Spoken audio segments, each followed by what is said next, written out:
So there's no way that we could say that some people are more genetically inclined to evade reality, and some people are more genetically inclined to say, I will be more open to what reality has to teach me and, absorb rationality. There's no way. At the end, it's a choice. And why is it that we see that the majority of human beings, it seems to me that the majority of people are afraid of getting to their own conclusions. They are more comfortable in following whatever path is already established as the norm, whether it be a political ideology.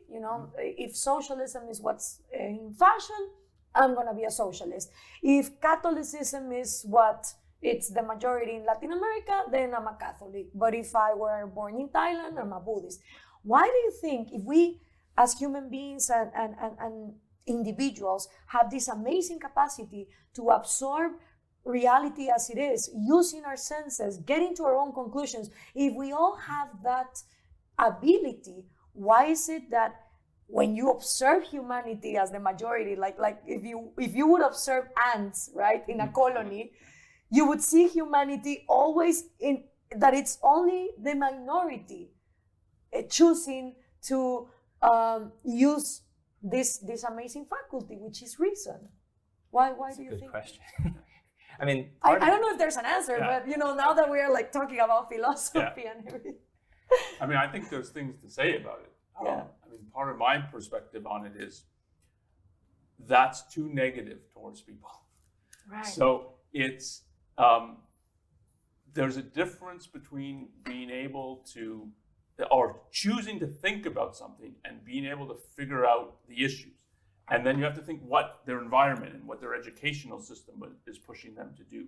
But if you think of sort of the criticism that socialists and collectivists make is the free enterprise capitalism can't work because people can't look after their own lives. They're too stupid. They won't think for themselves. They won't figure out how to save their money, how to get a job, and so on. And that's not true.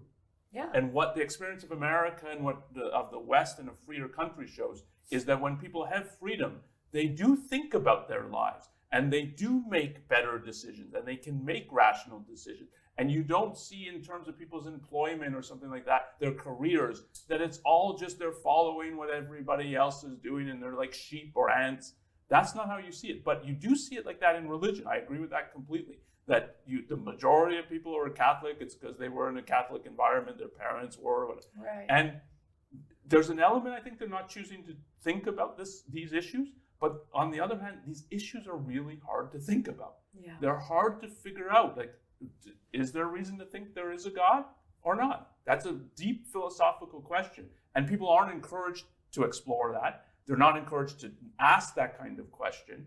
And they're not giving the tools to how to grapple with this kind of question. So that you see a lot of people at these more difficult areas sort of just conforming to what other people say. And part of it is they don't know how to think about this, how to grapple with this. And the more you had a free nation and a free educational system that's pushing people, it's better to think about these things than go with the crowd. The more you would see that.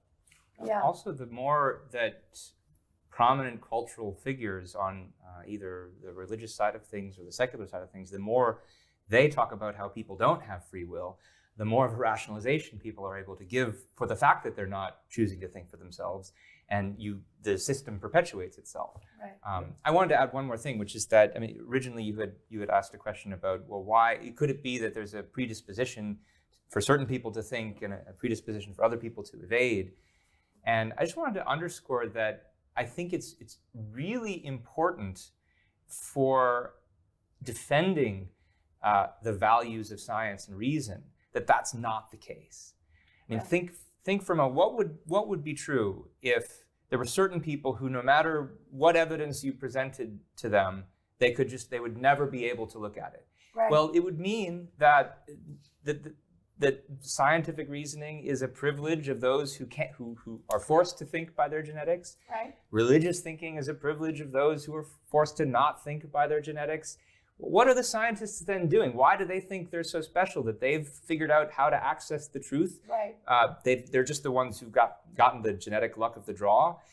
Typically, the way scientists think about this is to say, no, there's actually a proper method of using your mind, doing experiments, doing research, and we ought to use that method. We ought to choose to exercise our minds in a certain way to figure out the truth. And that's why I think they're correct when they say people who are blinding themselves and not looking at the scientific data are making a mistake. It's not that they had to do that, it's that they're choosing not to do that. So there's a really important sense in which the idea of free will, especially as Rand understands it, as the choice to use your mind or not, is a central and crucial presupposition of the whole idea of scientific rationality and objectivity. And that's once you, I think, fully grasp that fact, you have to realize that the arguments that are given against free will, allegedly on the basis of scientific observations, they're undercutting themselves because they undercut the whole possibility. Now, what